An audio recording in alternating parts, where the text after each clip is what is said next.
Yao, yao. Aquí no se aborda la verdad, solo el acercamiento que la antropología da de la realidad. No es el fin colonizar, sino aprender, conocer, expander lo que a simple vista no se puede ver. Diálogos, charlas que se entablan, son varias voces las que detrás de ellos hablan. Alale a la vecina y dile que ya está arriba este podcast que coloca la antropología en un estado de divulgación, dejando atrás la presunción. Para oreja y presta atención a lo que el app nos tiene preparado el día de hoy. Emic y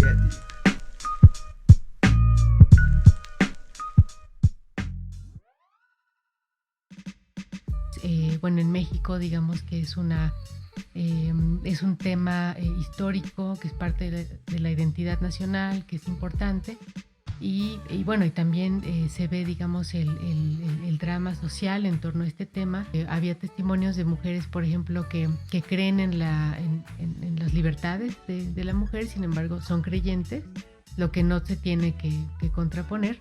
Pero cuando estas estudiantes compartían sus opiniones con otras mujeres, por ejemplo, de corte que tenían un discurso más feminista ateo o feminista secular, comentaban que sí sentían una fuerte exclusión porque se les proyectaba a ellas la idea de que estaban contra la interrupción del embarazo.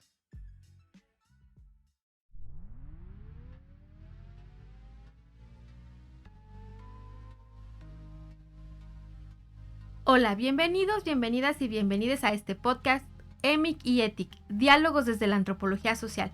Mi nombre es Carla Ballesteros y soy la encargada del Laboratorio de Antropología Visual.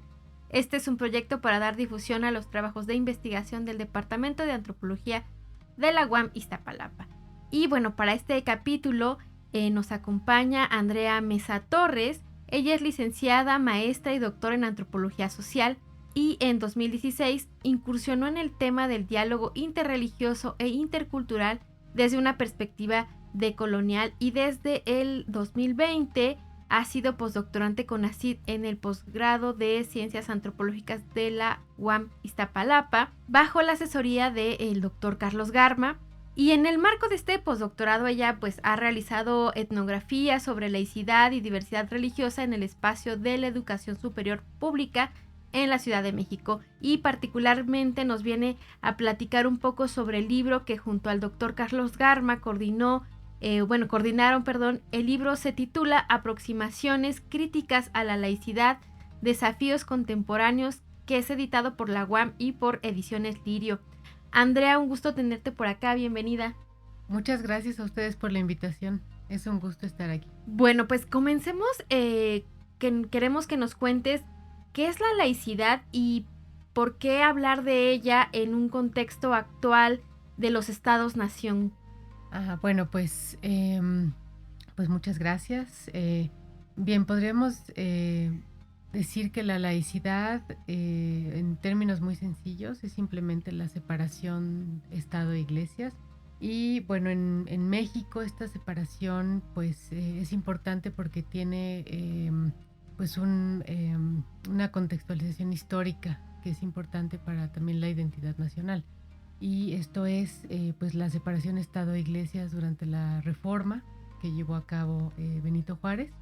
Y también es importante señalar pues el anclaje jurídico que tuvo esta separación, y sobre todo en el ámbito educativo.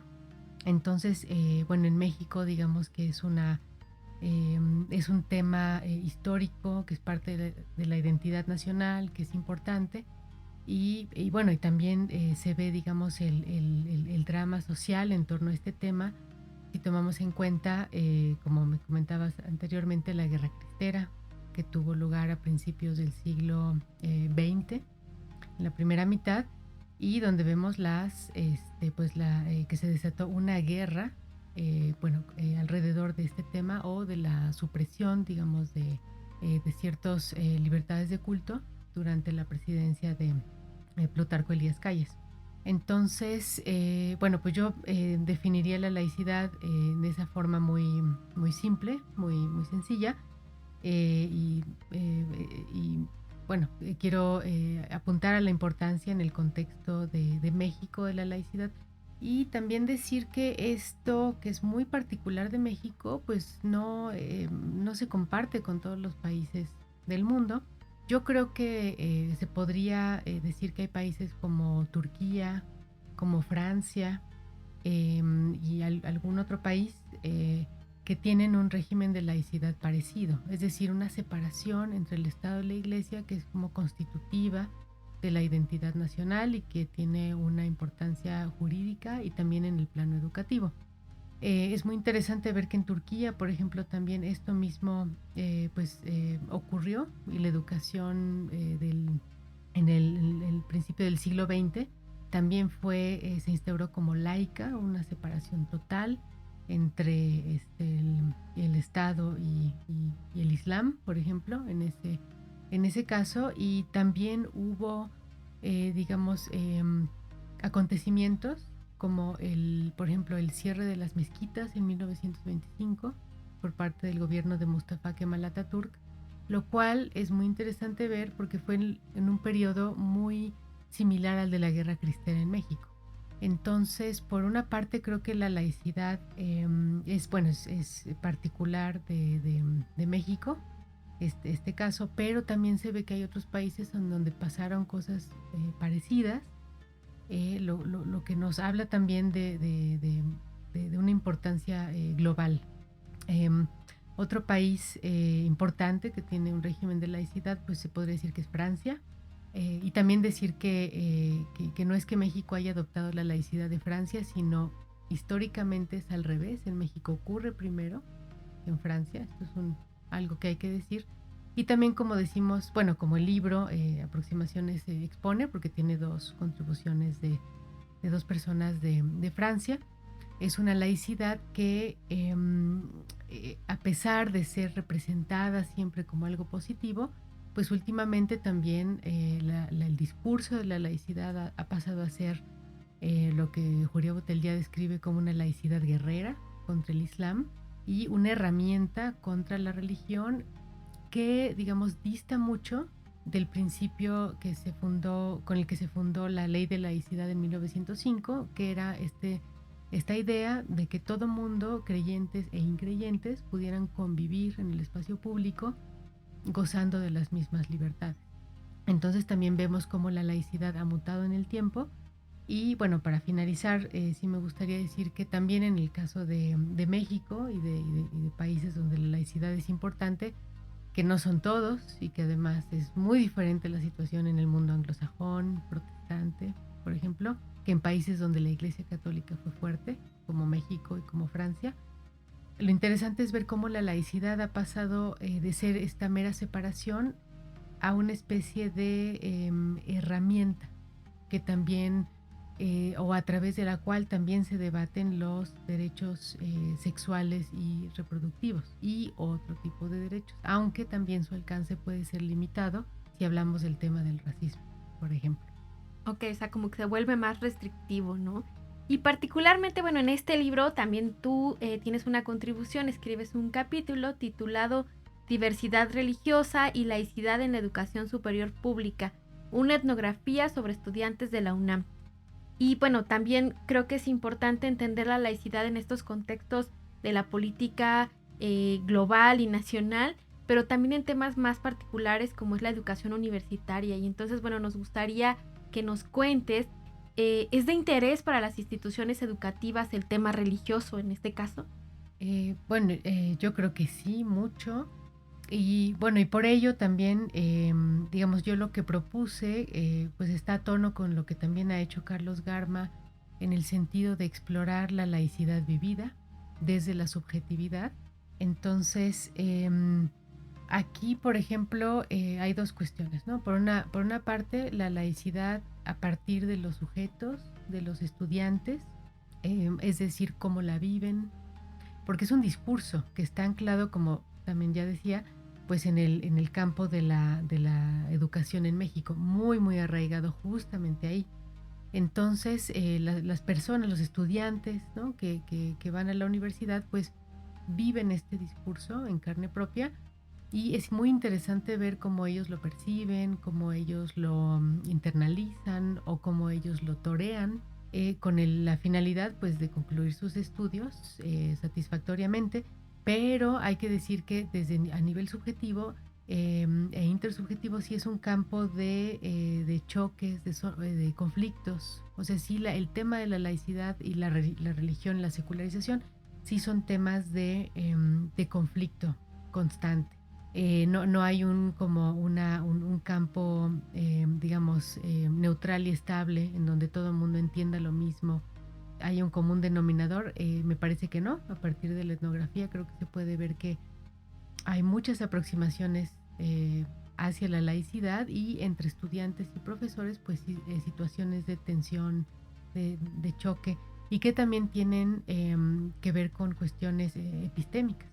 Porque, por ejemplo, un poco lo que es mi opinión personal, es que falta mucho conocimiento sobre ciertos temas, justamente por ciertos tabúes que se reproducen en la institución y que provocan que, por ejemplo, los estudiantes no propongan los temas sobre los que quieren investigar por miedo a ser censurados, o que no se dé, digamos, apertura a más investigaciones. Entonces, esto sí tiene una repercusión, y por ello yo creo que sí es muy importante, o de mucho interés para las instituciones educativas. Primero, ver cómo se vive la laicidad por parte del estudiantado, porque por parte del profesorado es diferente.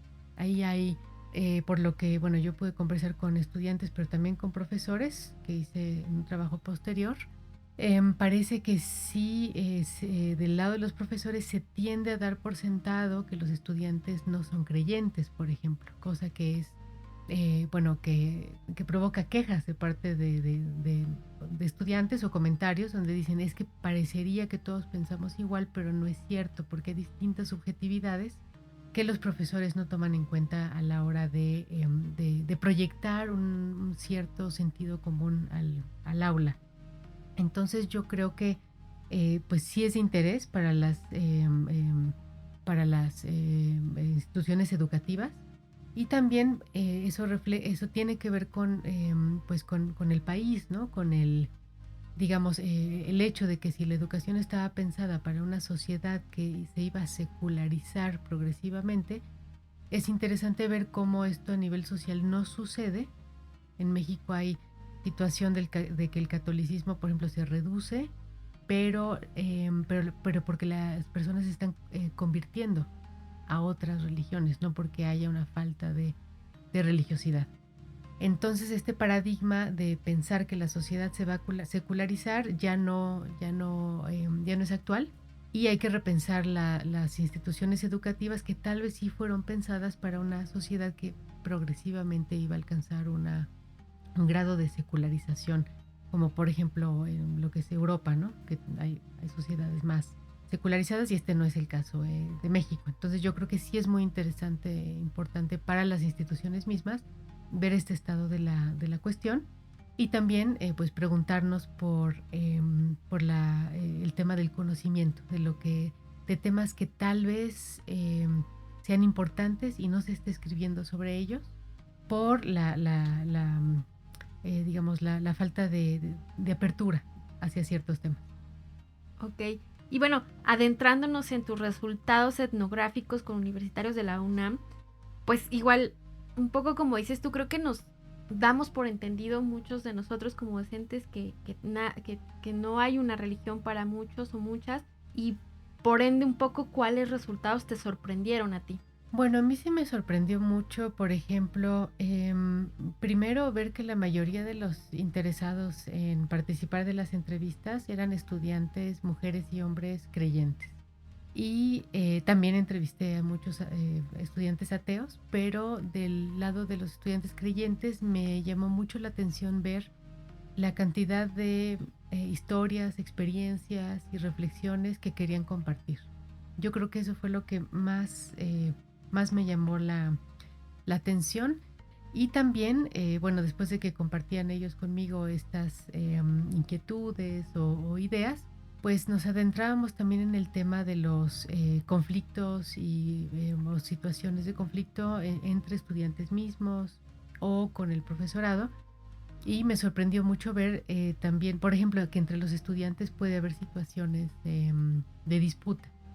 sobre estos temas bastante fuerte, y también sobre las estrategias que ellos emplean, que es, por ejemplo, cómo ellos torean ciertos discursos, porque la laicidad no siempre es un discurso dogmático, ¿no? Y aquí traigo a colación a Mariana Molina, que habla de laicidad y laicismo, y aunque a algunos no les guste esta separación, a muchos investigadores porque dicen no hay laicidad buena y mala.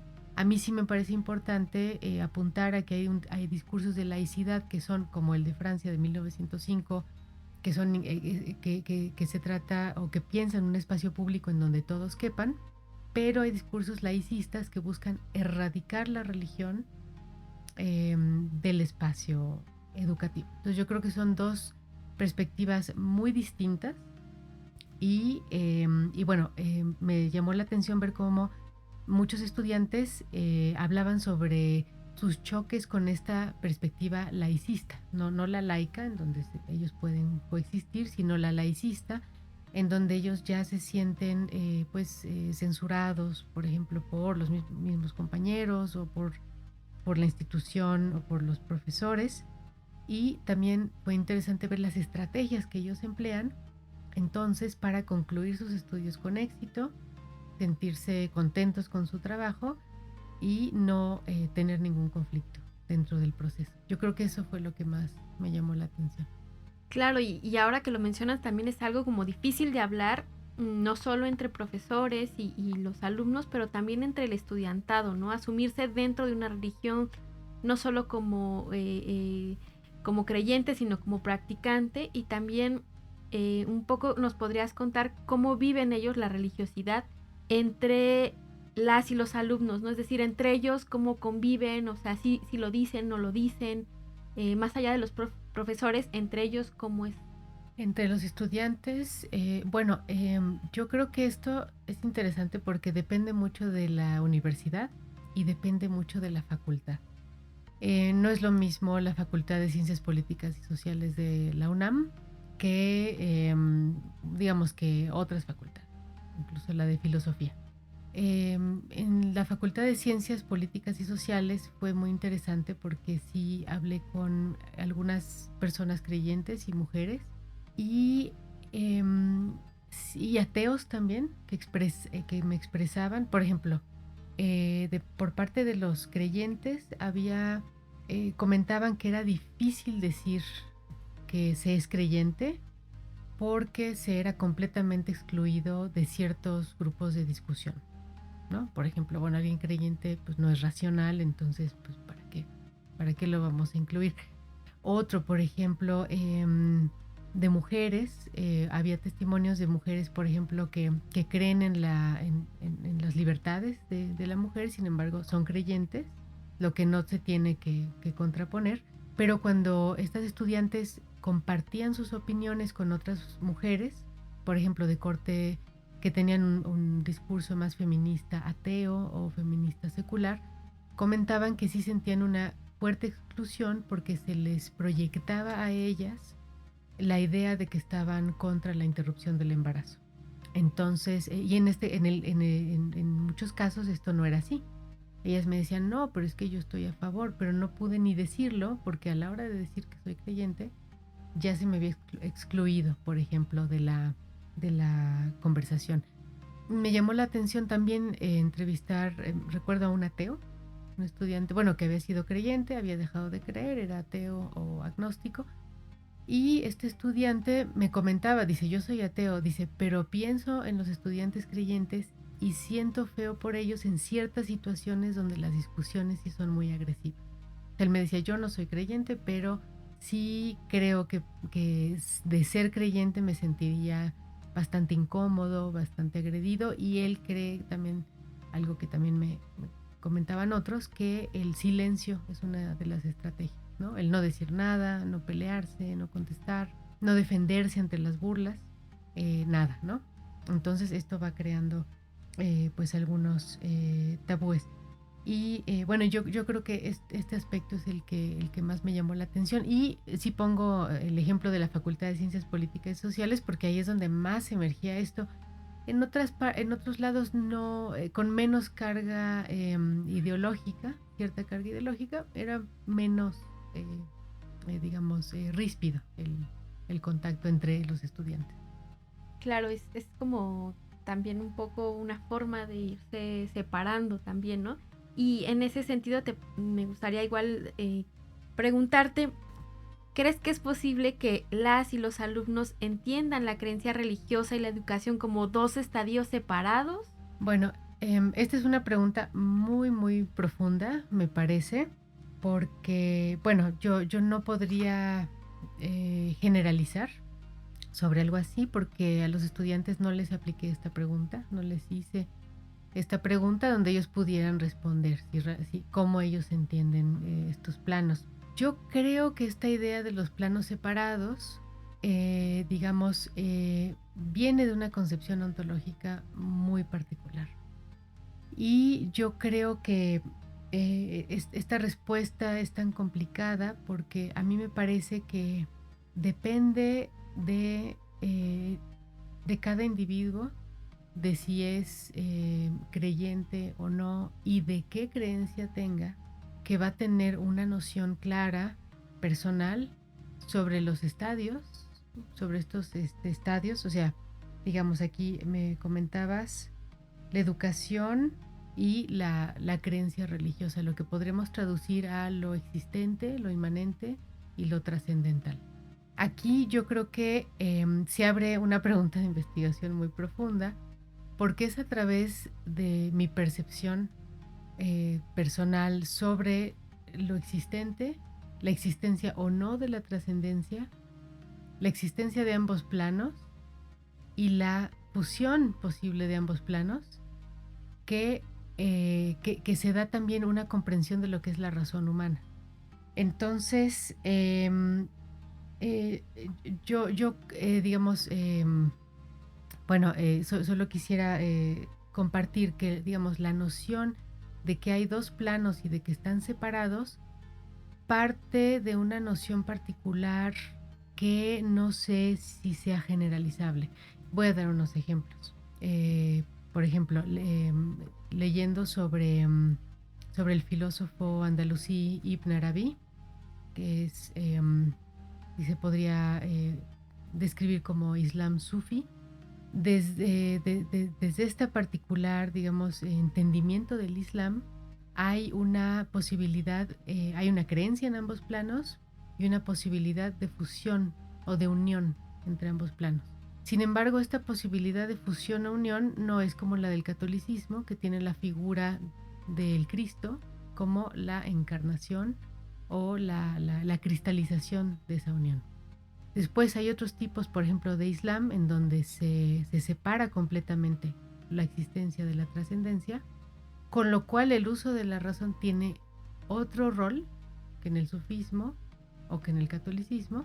Y después está también, por ejemplo, el agnosticismo, en donde el plano trascendental desaparece.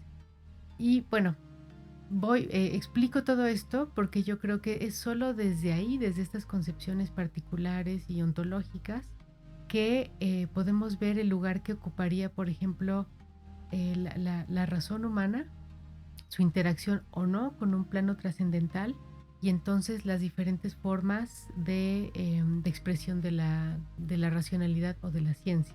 Perdón que me extendí en esta pregunta, pero yo creo que es una pregunta muy, muy profunda y que normalmente sí se reduce a esto que es el concepto de laicidad, separación entre un plano y otro. Y yo creo que es una forma de reducir una reflexión complejísima y que tiene que ver con distintas cosmologías. Claro, y justo un poco te lo pregunté porque sí había un testimonio de un chico que decía, yo sí sé separar, ¿no? O sea, yo sí sé separar entre lo religioso y la vida educativa. Entonces justo, o sea, como lo entienden así como cosas separadas, pero claro, es pero claro, es una reflexión incluso filosófica, ¿no? Como dices tú, mucho más de profundidad, pero claro, es interesante ver cómo ellos también, quizá desde el catolicismo, entienden estos dos planos muy separados y que incluso conviven con ellos, pero no se tocan, ¿no? Casi. Entonces, me pareció igual importante desde ahí. Y bueno, y algo que también me llamó la atención de tu investigación y que yo un poco ya también te lo había comentado, es el tema de género, ¿no? Y en este sentido también, de nuevo, cómo conviven la religión, la educación universitaria y el feminismo, que parecen igual como cosas separadas, pero que a la vez pues siempre están convergiendo, ¿no? Entonces, ¿cómo lo viven las y los estudiantes? Bueno, ahora que lo mencionas de estos temas que convergen, yo creo que también convergen en ciertas personas.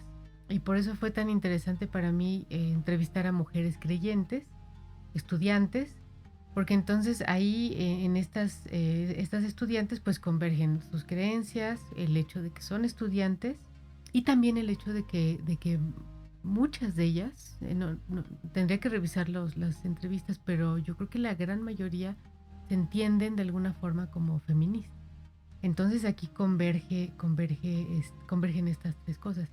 Y hay muchas, digamos, diversas experiencias, pero, por ejemplo, me llamó la atención la experiencia de mujeres creyentes que sienten esa presión por parte de estudiantes o de la institución de decir que hay dos planos separados. Entonces, ¿qué es lo que a qué conlleva esto? Pues a que se entiende que mientras más estudie la mujer, pues menos va a creer.